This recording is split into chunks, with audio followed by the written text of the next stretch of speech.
Welcome to the Dawg House Podcast. Again, make sure to like, subscribe, and share the podcast. Got another great return guest. We got Mad Dawg from Twitter, Instagram, and another doggone podcast. How we doing today, buddy? We're doing fine. How are you doing? Doing pretty good. Thanks for coming on. We got the off season here, so got a lot to talk about.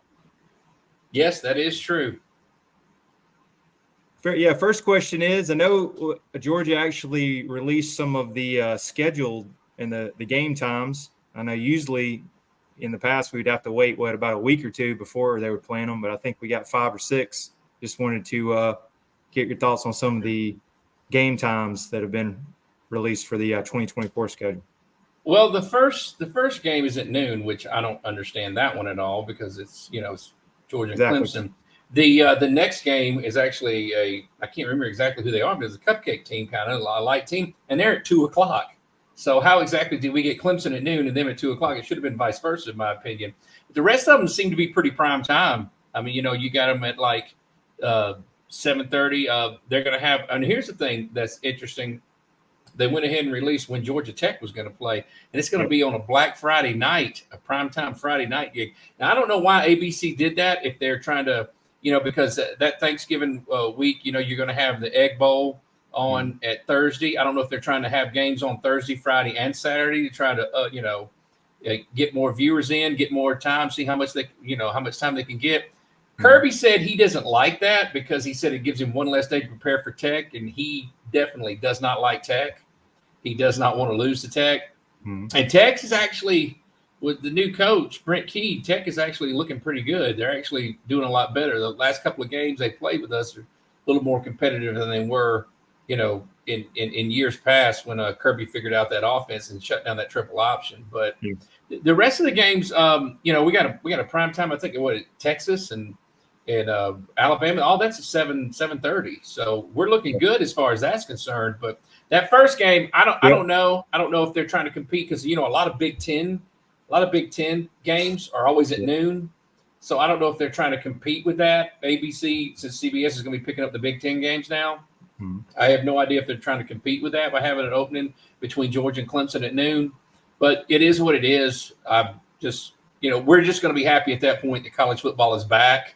Regardless, we'd probably get up at 4 a.m. and watch it at that point. It doesn't matter. But I don't necessarily like noon kickoffs. I know a lot of people, don't have a problem with it, but I don't necessarily like them. I think they don't have enough time to prep and get warmed up. It's like you wake up, eat breakfast, and then next thing you know, you're on the field playing. It's just not. I don't know. It just seems to be. I don't necessarily like late games, and I don't like noon games. I like them right. I like them 3 or 4 o'clock is when I really like them. Completely agree. I think they dropped the ball in that Georgia-Clemson game. It's going to be top 20 matchup.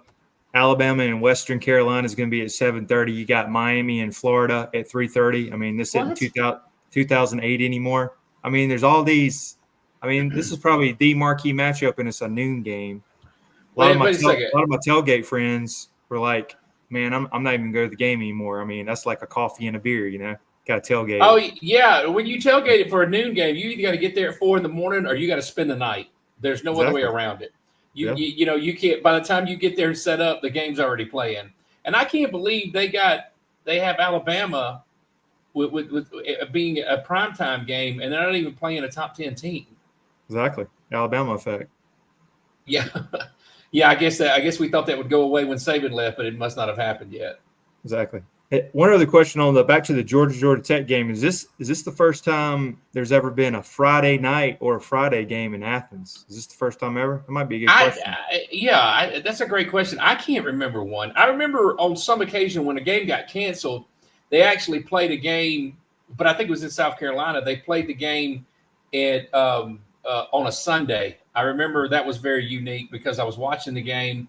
And then I was thinking, I get to watch this, and then the Falcons come on after that. So I thought that was a little weird that they had it on a Sunday. They had the game canceled for some reason. And I think it was, I don't know if it was 2016 or 2017 that happened, but I just remember that I got annoyed all the time because every time they play in South Carolina, that damn rooster crows all the time, and it gets on my nerves every time they get a first down or a touchdown or something like that. So I remember the rooster crowing a lot, and I remember it being in South Carolina, but I can't remember why they played on a Sunday. Now, have they ever played on a Friday night? I don't know. This could be a new marketing strategy, like I said, for ABC. They picked up the tab this year and wanted all the SEC teams, so they get to air them whenever they want to. But I think they'll be fine, especially because we're going to play in Athens. But I know there's two teams that Kirby does not want to lose to. He doesn't want to lose to Florida or Tech. And even though it seems kind of petty to hold a grudge, he still holds one a little bit because he never got to really beat Florida the way he wanted to because of Spurrier. And then his last senior year, he didn't get to beat Tech his last game, and that still stays with him for a while. So I know he doesn't want to lose to either one of them. So therein lies the situation of why he's upset, with it being Friday and him not having an extra day to prepare for the game because he really wants to beat them. That is a good point. Another thing I brought up too is looking ahead. Hopefully they do make it the SEC championship game. Gives you an extra day to prepare for the SEC championship game. So it gives you 8 days. So that could be another positive too. So I know you kind of lose the prep for the Tech game, but for looking ahead at SEC championship game, as we know how it's a long season, everybody's beat up, that could be positive too. That is true, and I'm not trying to put the cart before the horse, and I'm not trying to say it's not going to happen, but that is assuming that Georgia actually makes the SEC championship. Right. Now, there lies that. Now, I know a lot of people thinking that we're a shoe-in, but there's a lot of teams coming up. Missouri had a good year last year. Ole Miss had a very good year last year. And Ole Miss, on paper, is one of the best Ole Miss teams I've ever seen. Like, they're going to be a problem. Now, whether Lane's got his act together, we do play them at Ole Miss this time instead of playing them in Athens. Right. Whether it's going to be the same thing. I mean, Lane loves the transfer portal. He knows how to utilize it a great deal. But does that mean – my only problem with people who use the transfer portal a lot is, does that mean that somebody you just throw together, even though they're talented, are they going to mesh? Now, the thing that Kirby always likes to promote is the more time you spend with somebody, another year you spend with somebody, you get a bond with them, you get to know them. You trust them a little more. When you throw somebody in from the portal and a whole team in from the portal, you could have a bunch of egos in the locker room that all think that they should have more playing time, and it could come back to bite you. So I don't know. I mean, Lane seems to have figured it out, and he's going to have a very good team on paper. Let's just see how it translates on the field, especially with that game when Georgia comes to town. Yeah. He's going to have to get that defense a lot better after we put the beating on them last year in Athens. That was a big hype game. So we'll see. It's going to be tough. One other question I did want to say, brought up the SEC championship game. Since the goal now is to make the playoffs because it's 12-team playoffs, would you like this scenario? Let's say Georgia went 10-2, maybe didn't miss the SEC championship game, but they can save their legs a little bit because it is a long season, and then you make it into the playoffs, maybe 6th, 7th seed, and then you'd miss that game instead of, let's say, you go and play that game and get beat up a little bit. Running back goes down, top running back goes down, some big key offensive players, or on defense. That gauntlet of a season, you think it's better to maybe skip that SEC championship game and you'll be fresher going in the playoffs? Could be, but it depends on how beat up you are. The thing about everybody's like, oh, there's going to be a 12-team playoffs. It should be easier. But now everybody's going to be scrambling for which position they get in those 12-team playoffs because they're going to want to be high up. They're going to want that bye week. They're going to want something. They're going to want to be as high up as they can because it doesn't matter how many teams you put in there. The one team you lead out, that 13th team is going to be griping about something. We should have been in. Everybody, we wanted to get in. And then there's some teams that are going to be shocked that they even made it and they're not going to know what to do. This is going to be funny. Now, I predicted this. Now, when you have a 12-team playoff, you're going to have somebody in there who's not used to the spotlight. There's going to be somebody who makes it in there who it's just going to be real shocking and they're going to get a little overwhelmed and maybe they don't make it out of the first round. But or maybe they shock people and keep going. But Georgia is going to have to figure out, how they set up. Like last year, we could have totally missed that SEC championship. Or it didn't matter if we lost it because we still would have been in. Because, we had Brock Bowers and Ladd McConkey hurt. That's not an excuse, the reason why we lost to Alabama. We lost to Alabama. There's no way around that. But injuries are a part of it. And when you've got somebody that banged up, and you're playing a big game like that, you don't have to push them to be in that game. You don't want to lose the game, but you don't want to hurt anybody, especially when you know that you've won all the other games and you can still get in. Because we were undefeated up until the SEC championship. It's also going to depend on how the record goes toward the end. if you need the SEC championship to get in, you'll be throwing everything at it. But if you're undefeated like Kirby's been, all the way up to that point, then it's going to come to the point is are these championship games going to be relevant anymore? I mean, I know they're still going to want to play them, but the SEC championship may not be relevant much anymore because, there's going to be teams that are going to say, who cares if we make it or not? We're still going to get in the playoffs.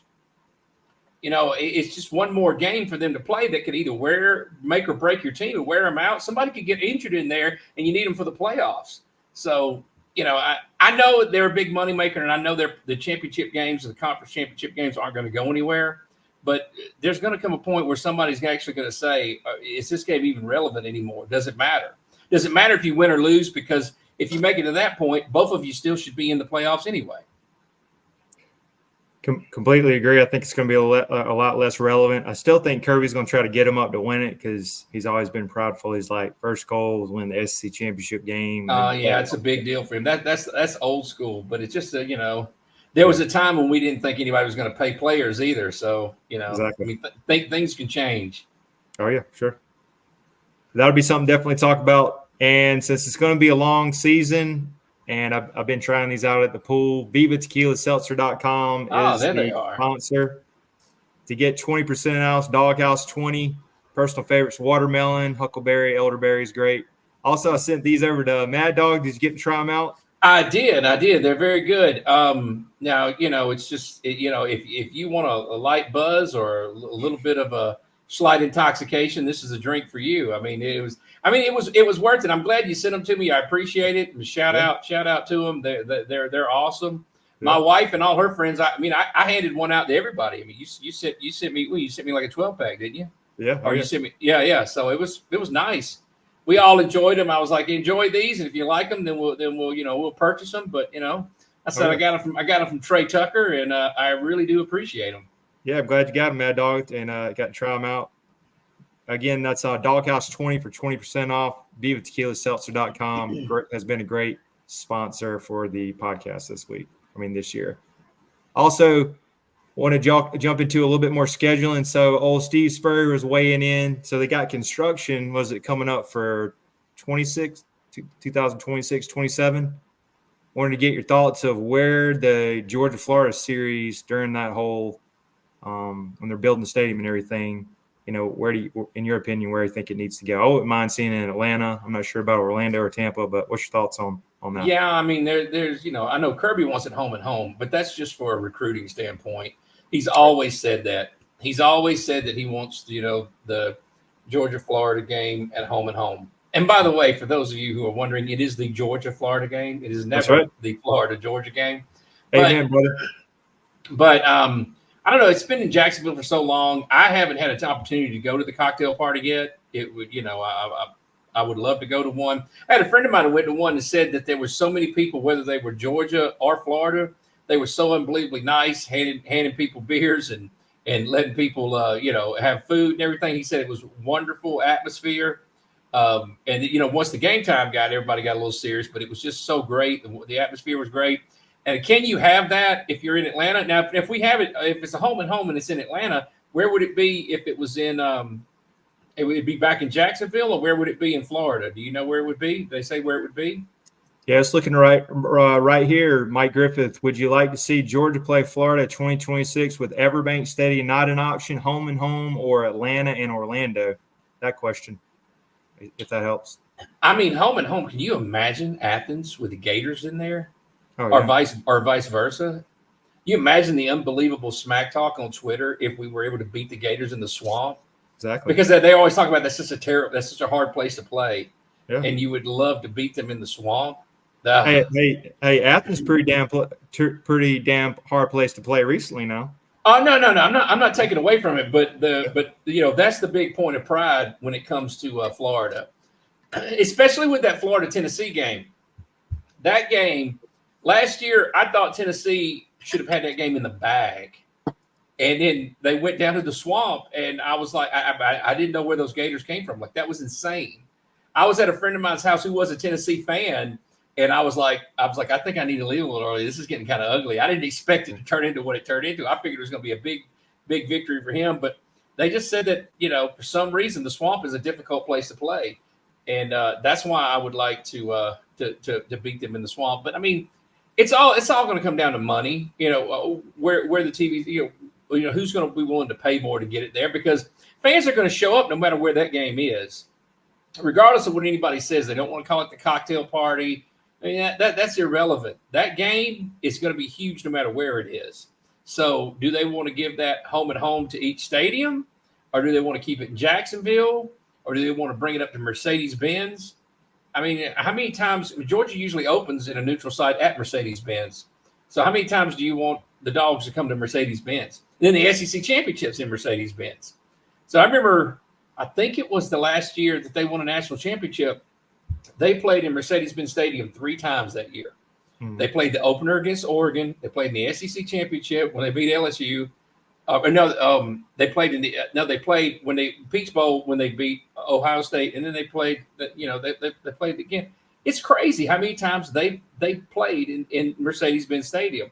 I'd like to see them go somewhere else, because there's a lot of fans out there like Alabama and other fans are like, all y'all ever do is play at Mercedes-Benz Stadium. Y'all never leave the state. Blah blah blah. Yeah. Well, I mean, why don't you guys build a stadium and we'll come there? I don't really care where we play.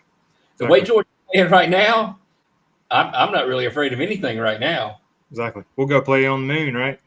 Oh, yeah. Yeah, we'll play them at noon. God, I hate that. God, that's terrible. There is a chance, speaking of that they could play 3 times this year. You got Georgia-Clemson, SEC championship game, national titles in a Mercedes-Benz. You look that for? So it's a chance for 3. That's true. That's another chance for 3. I mean, like I said, if everything, a lot of college football, a lot of times the best teams don't win. That happens. Because the ball's not round; it rolls funny for everybody. Anything can happen. So there is a small percentage. I hate to use this word, of luck that comes into it. There is, because sometimes, like I said, a fumble, something the wrong way, a close game, anything can happen. You get a crazy pick 6 out of it. There's another thing I don't like. Whenever you get a deflected pass and it turns into a pick 6, that's not the quarterback's fault, but it's marked down as something bad for the quarterback. You know what I'm saying? The quarterback threw an interception. Well, if it was deflected at the line and somebody else picked it up, it was anybody's ball. Right. So anything like that could happen. Now, would I like everything to happen? Yeah, I would like to be able to play at Mercedes-Benz Stadium 3 times this year. That would be phenomenal. Playing the national championship again there, that would be awesome. It'd turn out a lot better than it did the last time we played there when we played against Alabama in 2017. Oh yeah, it will be. I will say this, Mad Dawg, I'm a little surprised you hadn't made to the cocktail party before. I think I've been 9 or 10 times. I'm surprised. Wow, really? Yeah. I think I made it to every other stadium but the cocktail party. I had some friends of mine that would go down there, but usually there's always something going on, for me personally when I go there. But I will definitely. You let me know. You let me know next time you want to go, and maybe we'll meet up there. That would be actually nice. It is a good time. I'll say around the stadiums, maybe unless it got a little better, haven't been in a couple of years, but around the stadiums, kind of rough little area. But the only reason why I'd even go to Jacksonville is for that game. Maybe no other other reasons. Yeah, I don't see any other Billy reason Island's to go a good there. place, good chill beach area if you want to stay there and then kind of drive up. But yeah, it's all around that's real nice. Yeah, I had friends that said they took they stayed at Billy Island. They would bus to the stadium from there, and they would have to get. But a lot of times he said that he went back when Mark Richt was the coach, and sometimes it was a kind of a quiet bus ride home. He was very upset that they didn't win. Yeah, I think I'm 7 or 8-1 there. The only time I've been and they lost, so I hate to bring it up, it's that 2014 game when they just ran it down our throat. Remember that when Hudson Mason scored? Yeah. Wow. And then, man, who was the coach then? It was the one, Jeremy Pruitt. They couldn't stop him. I think they ran the ball. They threw the ball 3 times, just ran it down our throat. We had Nick Chubb, 24. That was a bad one.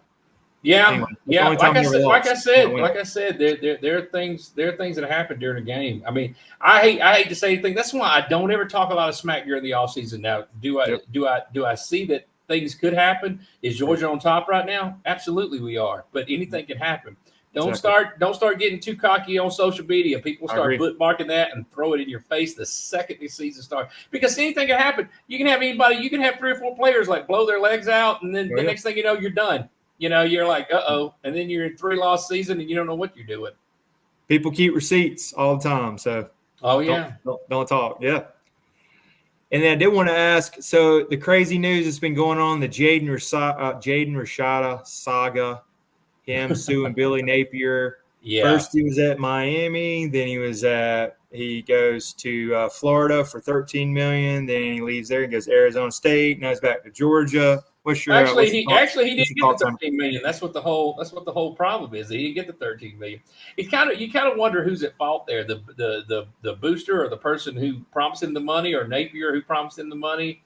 Yep. I mean, I'm sure Billy Napier really wanted him bad because he needed him, but it makes you wonder who's at fault. This whole thing, I don't necessarily like the whole look of suing a team. I understand that there were some problems, but this opens up the door for more kids to start doing this. Like, especially because they got to know that this is never going to see a courtroom. They're not going to want to do that.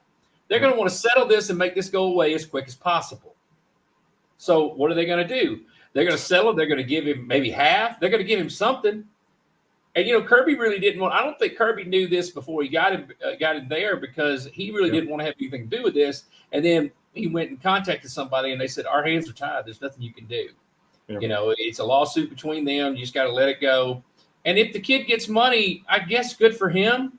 But that just means that other kids are going to be like, walking up with their hand out going, hey, you promised me this and that. It's better not to promise them anything. Don't promise them a damn thing. Yep, do not do that. Do not even go down that road. So that way you can say, I didn't promise you anything. But I think Napier was unbelievably desperate at that point. He really wanted this kid. He knew this kid could probably be a game changer in Gainesville. He really wanted him, there to show up, do everything. So the guy threw out a number, and before he even thought, he probably just, boom, told it to him. And then once it didn't work out, he was like, sorry, we don't have any money. And the kid bolted. Yeah. And then, went to Arizona he went to Arizona State, for God's sakes. That's funny. All right, so here's the question, Mad Dawg. I agree with all that, and I listened to the interview with him and his dad. His dad seemed level-headed, seemed like they were just trying to look for the best opportunity, but he knows he's going to sit this year. You got Ryan Puglisi coming off injury behind him. You got Gunnar Stockton. So my question for you is, over under, is this kid still on the team in 2025, 2026? Because he would be, I guess, technically a sophomore. Does he stay over a year? Does he bounce somewhere else with his history? Your opinion? Well, he does have a shaky history. It wouldn't surprise me if he left, especially. But Kirby's not going to promise him anything. I guarantee you he's not going to leave, and Kirby's going to have a situation where he's going to be able to sue the University of Georgia. That would shock me, especially if he gets a settlement from there. But, Gunnar Stockton, it's still kind of a mystery, because I've been hearing great things about Ryan Puglisi. Mm-hmm. A lot of good things. I've seen a lot of practices now that he feels better. He seems like he's got a cannon. But of course that's just practicing. You never can tell. I've seen people who look great during practice and then absolutely look terrible during a game. And you see people that struggle during practice, and somehow the light bulb just goes off the second that the ball snapped on the field. You can never tell about a quarterback until you see him in game time. You just can't. Everybody can look fantastic in there, but they can absolutely freeze. It's never going to be the same as somebody, because, when you're in practice, your buddy is trying to tackle you. And even though he's coming around there and touching you, he's not going to kill you. Yep. You're going to have to look at a linebacker. You're going to look at somebody across the defensive line. You're going to have to hear all that smack talk. And trust me, there's a lot of that going on. You're going to have to hear all that stuff go on and try to keep focused and know where your receiver is. See if you can throw him open, or just, put the ball in the air. What are you going to do? And it's all going to be right there, split second. You never can tell. So I don't know. Gunnar Stockton seems pretty tough, but the offense doesn't necessarily. I'm sure if he had to come in, they would make up some plays that would, be set up for a quarterback like him, because he's a little more of a dual threat quarterback, and Carson Beck's more of a pocket passer. Carson Beck could scramble for a few yards, but his main thing is staying in the pocket and, good pocket presence, stepping up and making the throw.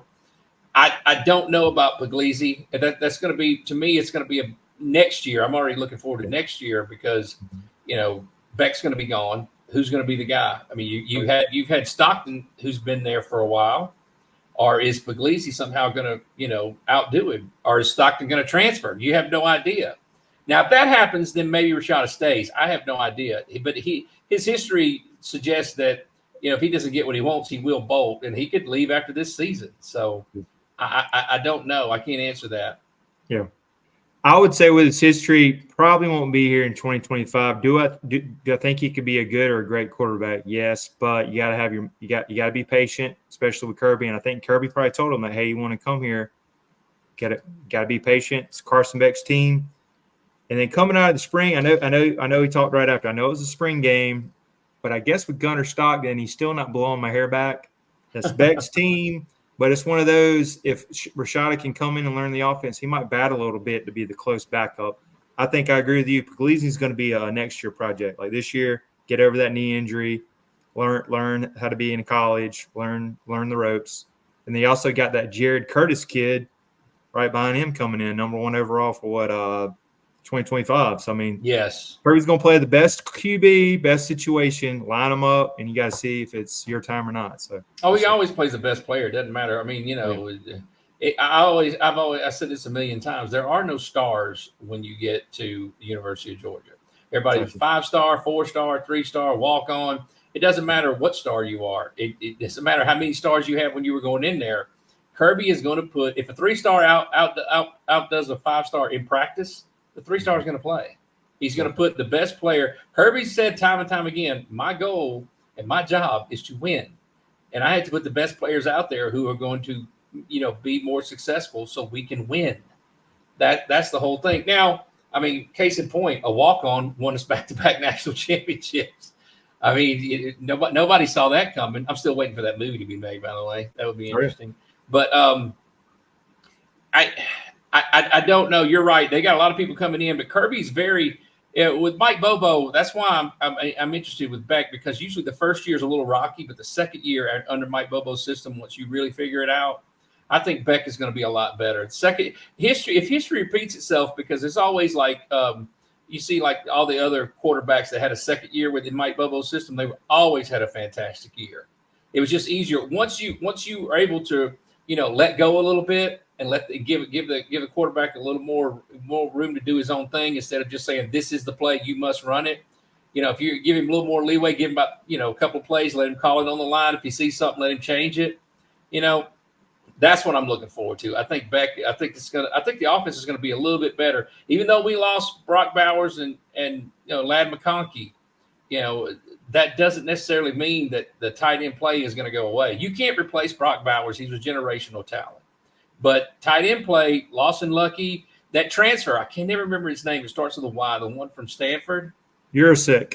Yeah, Eurosick. Yeah, that's him. Good name. I'm looking forward to him, because he has some good stats, and I think he can do good. He's not going to be like Brock Bowers, but he doesn't need to be. All you need to do is just play your own game. Do the best you can do. Nobody expects you to be just like somebody else.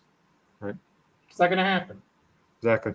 Completely agree. Great analysis there. Before we get out of here, Mad Dawg, how do we follow you on social media? And then also tell us about, you're on a weekly Florida phone call or radio show. Oh, yes. It's you can follow me at Mad Dawg 19 on Twitter. I do have a podcast called Another Doggone Podcast. Yep. I was going to say as well. Here we go, right here. Another Doggone Podcast. Great name. Yeah. I came up with that because I was always joking with somebody when they told me to make a podcast. I said, podcast names are kind of like racehorse names. They're really weird, like everybody has some of them are straightforward and some of them are just kind of strange. So I thought this is just going to be another sports podcast. There's like a million of them out there. So I just decided to call it Another Doggone Podcast. That's right.